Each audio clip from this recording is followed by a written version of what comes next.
મનીષભાઈ ચતુરભાઈ વઘાસિયા 27 તારીખે 27/12/2024 રાત્રિના 10:30 કલાકે એલસીબીની ગાડી મારા ઘરે આવેલી. મને કીધું કે ભાઈ તમારો ફોન અને ચાવી બે સાથે લઈ લો. એટલે હું ગાડીમાં ફોન અને ચાવી સાથે લઈને બેઠો. પછી મને એવું કીધું કે ભાઈ આ જે કાંઈ વાયરલ લેટર પેડ થયો છે એના માટે તમારી પૂછપરછ એલસીબી ઓફિસે કરવાની છે, એટલે તમને 30 મિનિટમાં પાછા ઘરે મૂકી જઈશું. એમાં 4 લોકો આવેલા હતા ડ્રાઈવર સહિત, અને એમાં એક સિદ્ધરાજસિંહ ગોહિલ. મેં જ્યારે દિલીપરાય સાહેબ જેલમાં અમારું નિવેદન લેવા આવેલા ત્યારે અમે એમને એ રીતે, અમે તો ઓળખતા નહોતા પહેલાં ભાઈ કોણ છે, છેક સુધી અમે તેની કસ્ટડીમાં હતા. બહાર કોઈને પૂછ્યું, અમે કોઈ ગુનામાં કે એ રીતે સંકળાયેલા નથી, એટલે અમે કોઈ એલસીબીના કોઈ સ્ટાફને અમે ઓળખતા નહોતા. તો જ્યારે નિલીતરાય સાહેબે પૂછ્યું ત્યારે અમે એવું કીધું કે ભાઈ જાડા એવા, ઊંચા અને થોડી મૂછું રાખે છે. એટલે એમણે એવું અનુમાન માર્યું કે કિશન આસોદરિયા. પણ એ ખરેખર કિશન આસોદરિયા નહીં, એ સિદ્ધરાજસિંહ ગોહિલ હતા, અને એની સાથે ડ્રાઈવર સહિત અન્ય 3 જણા બીજા હતા. એ મને લઈને 5-7 મિનિટમાં એલસીબી ઓફિસે લઈ ગયા. ત્યાં લઈ જઈને મારો ફોનને બધું, જે પરમાર કરીને મેડમ છે પીએસઆઈ, એમણે બધું આખું ફોન ચેકઅપ કરવા માંડ્યા. મને બાકડે બેસાડ્યો. ત્યાર પછી 11 વાગ્યાની આસપાસ એલસીબીના પીઆઈ પટેલ સાહેબ આવ્યા, એટલે મને આ સિદ્ધરાજસિંહ ગોહિલ અંદર લઈ ગયા. ત્યાં મને ટોર્ચર કરી અને 2 ઝાપટી મારી, અને મને કીધું કે કોણ આની પાછળ નારાયણભાઈ કાછડિયા છે. મેં કીધું ના સાહેબ, આમાં કોઈ નથી, લેટર ઓરિજિનલ છે, લેટર પેડમાં સહી કિશોરભાઈ કાનપરિયાની, સિક્કો એનો, લેટર પેડ ઓરિજિનલ છે. ત્યાર પછી એમણે પાયલબેનને લેવા જવા માટેનું કીધું. મેં એમને કીધેલું પણ નથી કે ભાઈ પાયલબેન આમાં છે કે ક્યાંય નહીં, કાંઈ કોઈ વાત જ નહોતી કરી. તો કે ભાઈ પાયલબેનને લઈ આવો. એટલે મેં કીધું સાહેબ તમે એને રહેવા દો, એ અમારી દીકરી સમાન છે, તમે એને રહેવા દો, એને આમાં સામેલ ના કરો. જે કાંઈ હોય મને કહો, હું કબૂલ કરી લઉં છું. તો કે નહીં, એને લેવા મોકલા. સિદ્ધરાજસિંહ ગોહિલને કીધું કે ભાઈ પરમાર સાહેબ છે પીએસઆઈ, એમને સાથે લઈને એમને જવાનું કીધું. એટલે એ લોકો બહારથી લેવા ગયા, અને મને તો ત્યાં એલસીબી એની ચેમ્બરમાં જ બેસાડી રાખ્યો, અને ટોર્ચર કરતા હતા, પૂછપરછ કરતા હતા. ત્યારબાદ પાયલબેનને લઈને આવ્યા, અને પાયલબેનને પણ એને ટોર્ચર કરીને જે કાંઈ એનો નિવેદન આખું લેતા હતા. ત્યાર પછી અમને બેયને એક ચેમ્બરમાં જ ભેગા કર્યા. ત્યારે પણ મેં કીધું સાહેબ હાથ જોડીને કહું છું કે આ પાયલબેનને તમે જવા દો, પાયલબેનનો આમાં ક્યાંય રોલ છે નહીં, એ અમારી દીકરી સમાન છે. તો કે ભાઈ તું એ તારું બધું રહેવા દે, અમારે જે કરવાનું છે અમને ખબર છે. ત્યારબાદ 3 વાગ્યા સુધી અમારી પૂછપરછ કરી, અને પાયલબેનને પીઆઈ પટેલ સાહેબની ચેમ્બરમાં એમની ક્લિપ ઉતારેલી એ લોકોએ, કે પાયલબેનનું જે નિવેદન આખું લીધું કે ભાઈ આ મનીષભાઈના કહેવાથી મેં ટાઈપ કર્યું છે ને એવું આખું નિવેદન આખું એનું લીધેલું છે. નિવેદન લેન એ પછી પાયલબેન, હું જે એલસીબીની ચેમ્બર છે એમની બહાર જ બેઠો હતો, મને અહીંયા બેસાડ્યો હતો. જે બીજી એની ટાઈપ ને બધા કરે છે, એની પર્સનલ બાજુને એક ઓફિસ છે આખી ટાઈપ ને એવું બધું એનું જે કાંઈ કામ કરતા હોય, અને એને એની બાજુની ચેમ્બરમાં લઈ ગયા, અને હું ત્યાં બેઠો હતો. પછી પાયલબેન ત્યાં બહાર ગયા પછી એને 3 વાર ક્લિપ સાંભળી પાયલબેનના અવાજની. એટલે મને ખબર પડી કે આ પાયલબેનની આ લોકોએ કોઈ ક્લિપ ગમે એ રીતે ઓડિયો કે વિડીયો ઉતારેલી છે. ત્યાર પછી 3 વાગ્યા સુધી અમને ત્યાં બેસાડ્યા, અને સાહેબે એવું કીધું કે ભાઈ હવે ફરિયાદ કરવા માગતા નથી, અને અમે તમને સવારે નિવેદન લઈને જવા દઈશું. પણ સવારે 10 વાગ્યા ત્યાં અશોકભાઈ અને જીતુભાઈ આવી ગયા, અને પછી અમને 11 વાગ્યાની આસપાસ એલસીબીનો સ્ટાફ એની ગાડીમાં લઈ એલસીબી ઓફિસથી એસપી ઓફિસે લઈ ગયા. ત્યાં અમને એસપી સમક્ષ એક પછી એકને રજૂ કર્યા, અને પ્રશ્નો પૂછ્યા, પૂછપરછ કરી આખી એક પછી એકને. ત્યાર પછી અમને પાછા એસપી ઓફિસે ત્યાં ગ્રાઉન્ડમાં લેવા ગાડી પાસે. ત્યારે પીઆઈ એલસીબીના કોઈ પણ ગમે તેની સાથે વાત કરતા હતા કે આ 4 આવી ગયા છે, આ રીતે વાત કરતા. કારણ કે એસપી સાહેબ પાસેથી તો નીચે આવ્યા બધા, તો પણ કોની સાથે વાત કરતા હતા એની કોલ ડિટેલ કાઢવામાં આવે. ત્યારબાદ અમને એલસીબી ઓફિસે લાવવામાં આવ્યા 28 તારીખે, અને 4:30 વાગે આપની સમક્ષ અમને હાજર કર્યા. પ્રેસ કોન્ફરન્સ એસપી સાહેબે કરી ત્યારે આપ લોકોની સામે જ અમને રજૂ કર્યા હતા. ત્યારબાદ અમને એલસીબી ઓફિસે પરત લઈ ગયા, અને 29 12/2024 રોજ અમને પાછા ફોરવર્ડ સર્કલ પાસે અને સાયબર ઓફિસની વચ્ચે લાવવામાં આવેલા અને ત્યાંથી અમને અમારું સરઘસ કાઢવામાં આવેલું. સાયબરનો ગુનો હતો. સાયબર સેલના અધિકારી પીઆઈ આમાં તપાસ અધિકારી હતા, છતાં અમારી એક પણ પૂછપરછ કે કાંઈ સાયબરની ઓફિસમાં નથી થઈ. ખાલી માત્ર ને માત્ર કે સરઘસમાં એમને ઓલું આખું જે કાંઈ ઓડું એને બતાવવું હોય કે ભાઈ અમે ઓફિસમાં લઈ ગયા તેવું, ખરેખર કાઢ્યું હતું પુષ્કળ પબ્લિક હતી, તમે પણ બધું જોયેલું છે. તો એમાં ખોટા 1-1.5 મિનિટ અમને ઊભા રાખ્યા, પાછા બહાર કાઢ્યા, આગળ ગાડીઓ હતી ત્યાં કોર્ટ બાજુ લઈ ગયા ને ત્યાં સુધી અમને ચલાવ્યા અને ત્યાંથી અમને ગાડીમાં બેસાડ્યા. મને નિર્લિપ સાહેબે પૂછ્યું હતું કે ભાઈ તમે આજુબાજુમાં કોઈ રાજકીય કોઈ માણસો હતા, ફરિયાદી હતા? પણ મારું ધ્યાન આપની સમક્ષ હતું ને બહોળી પબ્લિક હતી. પછી મેં જ્યારે આપના વિઝ્યુઅલ જોયા કાલે, તો એમાં મને કિશોરભાઈ ફરિયાદી કાનપુરિયા પાછળ હતા, અમારી પાછળ તમારા વિઝ્યુઅલમાં. ત્યાર પછી ખીજડીયા રાદડિયાના સરપંચ જાદવ ગળિયા, મોણપરના સરપંચ પ્રકાશભાઈ ભેડા, લાલાવદનના ઉપસરપંચ ચેતનભાઈ ધાનાણી અને પૂર્વ પ્રમુખ પતિ દિલીપભાઈ સાવલિયા, જે કૌશિકભાઈના વધારેમાં વધારે નજીક આ બધા છે. સામાજિક ન્યાય સમિતિના અમરેલી તાલુકા પંચાયતના ચેરમેન પ્રવીણભાઈ ચાવડા અને કૌશિકભાઈ વેકરિયાના નજીકના સંદીપભાઈ માંગરોળિયા અને જે કૌશિકભાઈની હાજરી ગણાય એવા નિહાર કાલાવડિયા, જેઓ સરકારી નોકરિયાત છે અને આમાં પણ સાથે હતા. જે તમે અમારું સરઘસ કાઢ્યું અમારી સાથે જ હતા. એટલે કૌશિકભાઈ વેકરિયાની હાજરી છે એવું જ એમાં સાબિત થાય છે. ત્યારબાદ અમને ત્યાર પછી 30 તારીખે પાછા અમને સિટી પોલીસ સ્ટેશન, રાત્રે તો ડેઈલી અમને સિટી પોલીસ સ્ટેશન લઈ જતા અને પાછા એલસીબી સવારમાં લાવે, જે એનું માનો ફિંગર પ્રિન્ટ ને એવું હોય ત્યાં એકવાર અમારું લીધું હતું બધું. ત્યાર પછી પાછા એલસીબી 30 તારીખે અમને લાવવામાં આવે છે અને 30 તારીખે 11 વાગ્યાની આસપાસ પાયલબેનને અમને જે હોલમાં એલસીબીનો હોલ છે એમાં કેમેરા લગાવ્યા છે. એમ કે છે કે ભાઈ એસપી સાહેબના ઓફિસનો ડાયરેક્ટ એક કેમેરો છે, 2 કેમેરામાં લગાવેલા છે હોલમાં, અને એ કેમેરાને સામે જ અમે બેઠા હતા ત્રણેય, અને એની આગળ 10 થી 12 ફૂટમાં જેનો હોલ, એની હોલ પછી એની આખી ઓફિસ છે, ઓલી નાની એવી ઓફિસ છે, એમાં ટાઈપ કરતા. એમાં પાયલબેનને લઈ ગયા અને પાયલબેનને પટ્ટે મારતા હતા. એ પટ્ટાનો અવાજ અમે સાંભળેલો, પાયલબેન રડ્યા હતા. ત્યાર પછી રિકન્સ્ટ્રક્શન માટે મને અને પાયલબેનને મારી ઓફિસે લઈ જાય છે પાછા, અને ઓફિસેથી મારા ઘરે લઈ જાય છે. ઘરે માનો કે કોઈ હતા નહીં, કારણ કે મને અગાઉ ધમકી આપેલી હતી કે જો તે કોઈને કીધું તો તારી ઘરવાળીને ને છોકરાને તારી સામે લાવીને મારશું અને એને પણ આમાં ફિટ કરી દઈશું. એટલે મારો ભત્રીજો જ્યારે સવારે મને સિટી પોલીસ સ્ટેશને 30 તારીખે ચા દેવા આવ્યો, ત્યારે મેં કીધું કે ભાઈ તમે છોકરાને લઈને અહીંથી જતા રહેજો, નકર તમને પણ આ લોકો બેરહેમીથી મારશે. એટલે એ લોકો જતા રહેતા, એટલે ચાવી મગાવવામાં વાર લાગી તેવું બધું. એટલે પછી કે હાલો હવે એલસીબી પાછો લાવવામાં આવ્યા અને પછી અમને કોર્ટમાં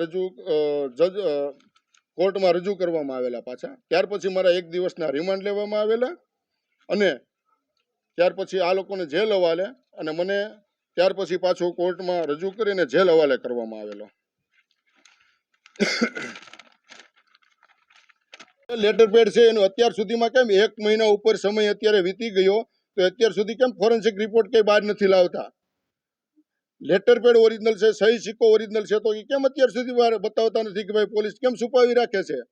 એની તટસ્થ તપાસ કરી બહાર લાવો. એટલે જે હોય, જે ફરિયાદી છે તો એની સામે ફરિયાદ કરો.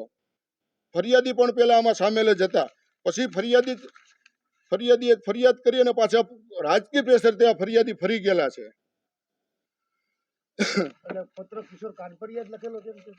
પત્રની ફોરેન્સિક લેબ થઈને આવશે એટલે તમારે કિશોરભાઈને પૂછવા જવું પડશે, કિશોરભાઈ તમે કોની પાસે લખાવ્યું, શું તમે આ કર્યું છે?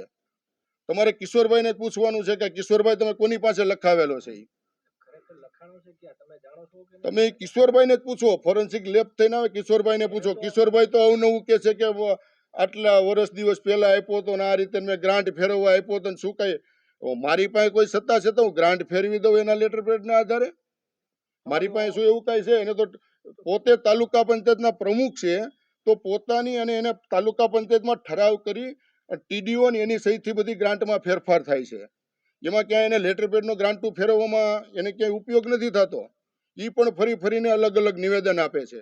લેટર પેડ કિશોરભાઈ કાનપરિયાનો છે, સહી કિશોરભાઈ કાનપરિયાની છે, સિક્કો એનો છે, બધું ઓરિજિનલ જ એનું છે. અને એ તમે કિશોરભાઈ કાનપરિયાને પૂછવાનું છે. એનું ફોરેન્સિક લેબ થઈને આવે એટલે તમે એને પૂછો કે ભાઈ આ કોની પાસે કરાવ્યો, કારણ કે લેટર પેડ ઓરિજિનલ જ છે. ફોરેન્સિક લેબમાં પણ પોઝિટિવ આવવાનો છે રિપોર્ટ. તટસ્થ તપાસ થાય એટલે બહાર આવવાનું છે સીધું. પત્ર કુરિયર આપણી ઓફિસમાં થયો છે. કુરિયર પાયલબેન ને કહેવામાં આવેલું એટલે કુરિયર કરેલું છે પાયલબેન. પાયલબેન ને કિશોરભાઈ કીધેલું છે. કિશોરભાઈ ના કહેવાથી પાયલબેન. હા, તમારી ઓફિસે આવતા કિશોરભાઈ? કિશોરભાઈ અવારનવાર લેટર પેડ લઈને લખાવા આવેલા છે. ઘણા લેટરો એને મારી ઓફિસમાંથી લખાવેલા છે અને પ્રમુખ બન્યા પછી સતત મારી ઓફિસમાં આવતાય. હમણાં છેલ્લે સંગઠનનું કામ હાલતું હતું એટલે નહોતા આવ્યા. બાકી સતત મારી ઓફિસમાં એ પણ સીસીટીવી ફૂટેજ કઢાવો તો પણ એ પણ બહાર આવશે. પાયલબેન એવું કીધું કે મનીષભાઈના કહેવાથી મેં ટાઈપ કર્યું. એ તમે ઓલો રિપોર્ટ આવે એટલે તમે પૂછી લેજો કિશોરભાઈના કોની પાસે તમે ટાઈપ કરાવ્યો છે. હું એમ કહું છું કે ઓલો રિપોર્ટ આવે ફોરેન્સિક લેબ થઈને આવે એટલે તમે એને પૂછજો.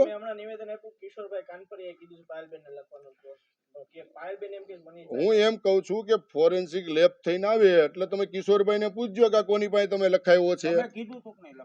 હું એમ કહું છું ફોરેન્સિક લેબ થઈને આવે એટલે તમે કિશોરભાઈ ને પૂછજો.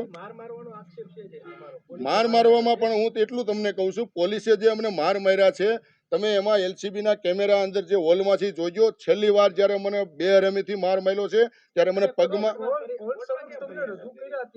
ઈ તો આગળ મેં તમને કીધું કે મારા વાઈફ અને છોકરાને મારવાનું મારી સામે અને એને પણ આમાં સામેલ કરવાનું એમણે ધમકી આપેલી. એટલે મેં દિલીપરાય સાહેબ જયારે અમારું નિવેદન લેવા આવેલા ત્યારે પણ મેં એમને કહેલું છે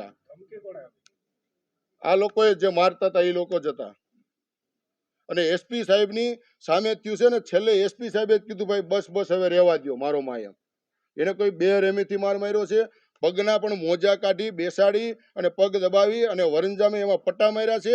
એ પણ તમે એલસીબીના સીસીટીવી ફૂટેજ જોજો. કારણ કે આમાં તો એને રાખ્યા નહીં હોય કેમેરા. જે હોલમાં હું જાઉં છું ત્યાં, કારણ કે મને એમાં પણ એવું ચેમ્બરમાં કીધું ભાઈ તું હાલવાનું ચાલુ રાખ, હાથ છોડવાનું ચાલુ રાખ. અને હોલમાં પણ હું હાલું છું, હાથ છોડું છું, લાદીમાં ઓલા કરું છું. આમાં ગઠોડા થઈ ગયા હતા હાથમાં.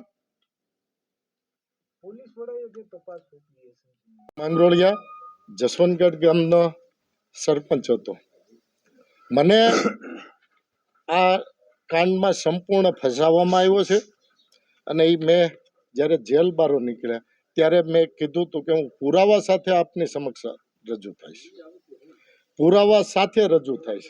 આ લોકોના કેટલો ત્રાસ, કેટલો ટોર્ચર એની સંપૂર્ણ વિગત, સંપૂર્ણ કાગળો સાથે, સરકારી દસ્તાવેજ સાથે અને એની સાથે આપની સમક્ષ અત્યારે રજૂ થાઉં છું. કિશોરભાઈ કાનપરિયાના લેટર, કિશોરભાઈ કાનપરિયાની તાલુકા પંચાયતના બુક, તાલુકા પંચાયતની ઠરાવ આ એની કોપી છે. કિશોરભાઈ કાનપરિયા તાલુકા પંચાયતના સદસ્ય ખંભાળિયા સીટના છે. એમની ગ્રાન્ટો ફેરવી આ સત્તાવાર લેટર સાથેના વિષય છે. એમની ગ્રાન્ટ વિઠ્ઠલપુર ગામેથી હુકમ થઈ આવેલો મોણપુર ગામે ગયેલી છે. 3,75,000ની ગ્રાન્ટ મોણપુર ગામે ટ્રાન્સફર થઈ છે. વિઠ્ઠલપુર ગામેથી ગ્રાન્ટ પીઠવાજાળ ગામે સ્ટ્રીટ લાઇટની ટ્રાન્સફર થઈ છે. વિઠ્ઠલપુર ગામેથી લાલાવદર ગામે ટોયલેટ બ્લોકની 3 લાખની ગ્રાન્ટ ટ્રાન્સફર થઈ છે. વિઠ્ઠલપુર ગામેથી લાલાવદર ગામે આરઓ પ્લાન્ટ ટ્રાન્સફર થયો છે. જસવંતગઢ ગામેથી માચાળા ગામે 2 લાખ રૂપિયાની ગ્રાન્ટ ટ્રાન્સફર થઈ છે. આ બધા જ સત્તાવાર કાગળો, સત્તાવાર તાલુકા પંચાયતની સાઇન, તાલુકા પ્રમુખની સાઇન, તાલુકા વિકાસ અધિકારીની સાઇન, ડીડીઓ સાહેબની સાઇન. ભ્રષ્ટાચાર માટે આ લોકોએ આખી સિન્ડિકેટ રચી અને કામ કરે છે અને એને માટે એની નજીકની ટીમ આખી જે કાર્યરત થઈ છે. એનો બીજો પુરાવો લેટરમાં લખ્યો છે. લેટર મેં પૂરો વાંચ્યો નહોતો, છતાં બહાર નીકળ્યા પછી મેં બધું આખું જોયું. એમાં જાણ્યું કે એમાં લખેલું છે કે કૌશિકભાઈ આખા જિલ્લાનો વહીવટ કરે છે. આ એનો પુરાવો આપું છું. કૌશિકભાઈ માત્ર ને માત્ર અમરેલી તાલુકાના ધારાસભ્ય છે. આ જાફરાબાદ એની ગ્રાન્ટ આપતો લેટર છે. આપની સમક્ષ રજૂ કરું છું. જાફરાબાદમાં અને ગોવિંદભાઈ ધોળકિયાને એ દરખાસ્ત કરે છે. જાફરાબાદ એ અમરેલી તાલુકાનું નથી. આ તમારી સામે પુરાવા સાથે રજૂ કરું છું.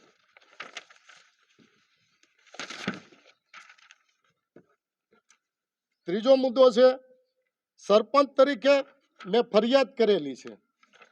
મારી સામે જસવંતગઢ ગામમાં થયેલા કામ આપ બધા આવ્યા છો, આપ બધા મીડિયા સમક્ષ જસવંતગઢ ગામના સીસી રોડ હું બતાવીશ. 8 વર્ષ જૂના સીસી રોડ આજની તારીખે 1 ફૂટ ગાબડું, આપણે બધા જ સાથે જઈએ, તમે કયો તે રોડ ઉપર 8 વર્ષમાં 1 પણ ફૂટનું ગાબડું પડેલું હોય તો પણ મારું રાજીનામું કાયમિક અને આજીવન હું રાજકારણમાં નહીં આવું. આજીવન રાજકારણમાં નહીં આવું. આ ભ્રષ્ટાચારીઓ લોકોની સામે આ મારી સામે ભ્રષ્ટાચારને આક્ષેપ થયેલો હતો. મેં તાલુકા પંચાયત અમારા અહીંના સદસ્યશ્રી અને એની સામે એમની અરજીની સામે અરજી કરી હતી. એમણે જે અરજી કરી હતી એની સામે સરપંચ તરીકે મેં કીધું કે ભાઈ તમારી જે મારી વિરુદ્ધ અરજી આવી છે એ મને અરજી આપો. આપવામાં નથી આવી. મારી અરજી 29/8 મેં કરેલી હતી. RTI થી મારે 9/7 માગવો પડ્યો કાગળ. તાલુકા પંચાયત કારોબારી સમિતિના ચેરમેનનો ત્યારે મને આ ભ્રષ્ટાચાર મારી સામે એમણે જે ભ્રષ્ટાચારના આક્ષેપો કર્યા છે કે ઓછું ખોદાણ કરેલું છે, નબળા કામો કરેલા છે. આની આ સમિતિ રચાવરાવીને સમિતિનો રિપોર્ટ પણ આવી ગયો છે. મારે 1 મીટર ઊંડાઈનું કામ કરવાનું હોય, 1.20નું આપની સામે આ સમિતિનો રિપોર્ટ રજૂ કરું છું. 1.20 મારું કામ કરતાં વધારે ઊંડાઈ વાળું કામ કરેલું છે. એના લેબોરેટરી ટેસ્ટિંગ પરફેક્ટ છે અને છતાં આજની તારીખે સુધી મને બિલ નથી મળવા. 8 માસથી કામ પૂરા થયા છે. આ ગ્રામ પંચાયત કેમ હેરાન થાય એના માટે સંપૂર્ણ કાર્યક્રમ આલે છે, એના માટે સંપૂર્ણ વિષયો આલે છે. આ ભ્રષ્ટાચારીઓના ભ્રષ્ટાચારનો બીજો નમૂનો આગળના સમયમાં ભ્રષ્ટાચાર થયો તો એ મેં 2021માં ફરિયાદ કરેલી છે. આ એના તાલુકા પંચાયતના રિપોર્ટ છે. તાલુકા પંચાયતે તપાસ કરેલી છે. ત્યાર પછી વધુ તપાસ અર્થે કુકાવ તાલુકા પંચાયતને કામ આપ્યું છે. કુકાવ TDO આની તપાસ કરેલી છે. કુકાવ TDO સાહેબને ગત 31 તારીખે જસવંતગઢમાં તપાસ કરવા આવવાની હતી. 29 તારીખથી તાલુકા તલાટીને રજા ઉપર મૂકી દેવામાં આવ્યા છે. એની રજા મંજૂર કરવામાં આવી છે. મને જેલ હવાલે કરવામાં આવ્યો છે અને ત્યારબાદ 5 દિવસ સુધી આ ગામમાં તલાટીનો ચાર્જ એક પણ વ્યક્તિને આપવામાં નથી આવ્યો. આ ઓન રેકર્ડ છે. આ લોકોના ભ્રષ્ટાચારના પુરાવા ઓન રેકર્ડ છે. 5 દિવસ સુધી આ ગામમાં કોઈ પણ વ્યક્તિ રજા ઉપર જાય સરકારી એટલે એમની જગ્યાએ બાકીના બીજા નોકરિયાતને ચાર્જ આપવાનો નિયમ હોય છે. 5 દિવસ સુધી તાલુકા વિકાસ અધિકારી કુકાવથી અહીંયા આવીને વિયા ગયા કે ભાઈ તલાટી વગરની તપાસ ક્યાં કરવી. ત્યાર પછી આજ દિવસ સુધી કોઈ પણ પ્રકારનું કામ થઈ આવ્યું નથી. આ બાબતમાં કોઈ પણ સંજોગોએ સસ્પેન્ડ કરવા માટે કૌશિકભાઈ વેકરિયા અને એમની ટીમ તૈયાર હતી. આ એનો બીજો પુરાવો છે. કલેક્ટર સાહેબ પાસેથી મને 57 મુજબ સસ્પેન્ડ કરવા માટે 2 વખત નોટિસો ફટકારવામાં આવી હતી. આ એની સાથે છે. ગૌચરમાં કામ કરાવવા માટે માનનીય સંસદ સભ્યનો લેટર છે.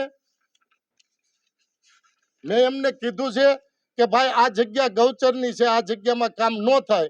મને તાલુકા પંચાયત અથવા સક્ષમ અધિકારી હુકમ કરે તો હું આ જગ્યાએ કામ કરું. આ સાંસદ સભ્યશ્રી પ્રમુખશ્રીનો મારી પાસે લેટર છે. આ ગૌચરમાં મેં પાડી નાખવા માટે નોટિસો આપેલી હતી અને એમાં મને સરકારી રાહે કામ કરવા માટેની ભલામણ સાથેનો કામગીરી કરો.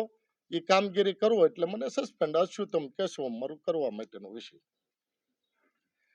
આટલા 21માં મારી ફરિયાદ હતી છતાં કામ નથી થયું. 4/1/2025 મને નોટિસ આપવામાં આવે છે અને 8/1/20 25 મને સસ્પેન્ડનો ઓર્ડર મળી જાય છે. આટલી બધી ફાસ્ટ કોના આધારિત અને કેવી રીતના કામગીરી થઈ રહી છે? જ્યારે મારા પેમેન્ટો અટવાણા ત્યારે કૌશિકભાઈને પણ લેટર લખેલો, તાલુકા પંચાયતમાં પણ લેટર લખેલા, બધે મારા એટલે ગ્રામ પંચાયત જસવંતગઢના, મારા વ્યક્તિગત નથી. જસવંતગઢના કામો જ્યારે અટવાણા, પેમેન્ટો જ્યારે અટવાણા, ત્યારે 8 માસ સુધી કોના ઈશારે કામ ભાઈ બિલો નથી થતા, કોના ઈશારે નથી થતા?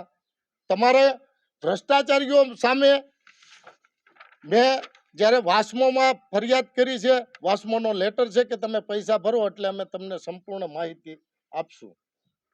આ ભ્રષ્ટાચારીઓ સામે મેં જ્યારે આ કામગીરી આરંભી છે ત્યારે મને કોઈ બી સંજોગોએ સસ્પેન્ડ કરવા માટે આ એક માધ્યમ થકી આમાં મને સંડોવવામાં આવ્યો છે અને મારે આખી એમના શરણોમાં વહી જાઉં એટલે બાકીનાની જેમ સંપૂર્ણ શરણાગતિ સ્વીકારવા માટે આ તાલુકાની અંદર કદાચ એમને ખબર છે કે અશોક માંગરોળિયા કોઈ પણ સંજોગોએ દબાશે નહીં, એટલે આમનો હથિયાર એક જ કે કોઈ પણ રીતના પોલીસને એક ફેરું પ્રેશર બતાવી દઈએ. એટલે હવે ભાઈ તમે પોલીસનું પ્રેશર બતાવી દીધું છે, જેલ અમે જોઈ લીધી છે, આનથી વિશેષ તમારીથી કાંઈ થઈ શકશે નહીં. આ બધું કરવાનું કારણ શું? આ બધું કરવાનું તમારી સામે સંપૂર્ણ આ ફાઇલ રાખી છે, સંપૂર્ણ રિપોર્ટ આપ્યો છે.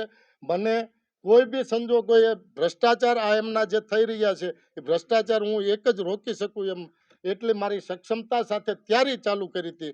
એટલા માટે મને આ કેસમાં સંડોવવામાં આવ્યો. મારા મોબાઈલમાંથી એક પણ જગ્યાએ વાયરલ નથી થયું, સિંગલ લાર્જેસ્ટ પાર્ટીમાં, વોટ્સએપમાં, ફેસબુકમાં નથી આવ્યું. આ માધ્યમ કૌશિકભાઈ સામે જે ભ્રષ્ટાચારના આક્ષેપો થાય છે જગજાહેર છે, પેપરમાં આવ્યું છે. ટાવર રોડે ભાઈ કોની દુકાન છે, કોના મિત્ર છે, સ્પષ્ટ આવેલું છે. છતાં એમની સામે કેસ નહીં, મારી સામે ફરિયાદ અને સાથે કેસ દાખલ કરવામાં આવ્યો છે. ભાઈ તમને લેટર કોણે મોકલ્યો હતો? મને લેટર સોશિયલ મીડિયાના માધ્યમથી આવેલો હતો. તમારી ભૂમિકા હું લેટર કાર્ડમાં આરોપી કેમ બનાવ્યા તમને? હવે એ તો મેં તમને સ્પષ્ટ કીધું કે ભ્રષ્ટાચાર સામે મેં જે ઝુંબેશ ચાલુ કરી છે એને માટે મને આમાં સામેલ કરવામાં આવ્યો છે. આગામી દિવસોમાં પાછી પત્રકાર પરિષદ બોલવાની આવશે ત્યારે આનથી વધારે પુરાવા સાથે મેં જે આગળની કામગીરી, આજે તારીખ 29 તારીખ છે, મેં 12મા માસમાં અને 11મા માસમાં RTI કરેલી છે, એના રિપોર્ટ તમને આપીશ, એના પ્રૂફ સાથે આપીશ કે આ ભ્રષ્ટાચારીઓ સામે મેં જ્યારે કામગીરીની ઝુંબેશ ચાલુ કરી છે ત્યારે આ કામગીરી, ભ્રષ્ટાચારની ગંગા ક્યાંથી વહે છે આપ બધા સારી રીતે જાણો છો અને એના દબાવવા માટેના પ્રયાસ થઈ રહ્યા છે. 5 લાખનું કંઈક કોર્ટમાં. વૈષ્ણવજન તો તેને કહીએ જે પીડ પરાઈ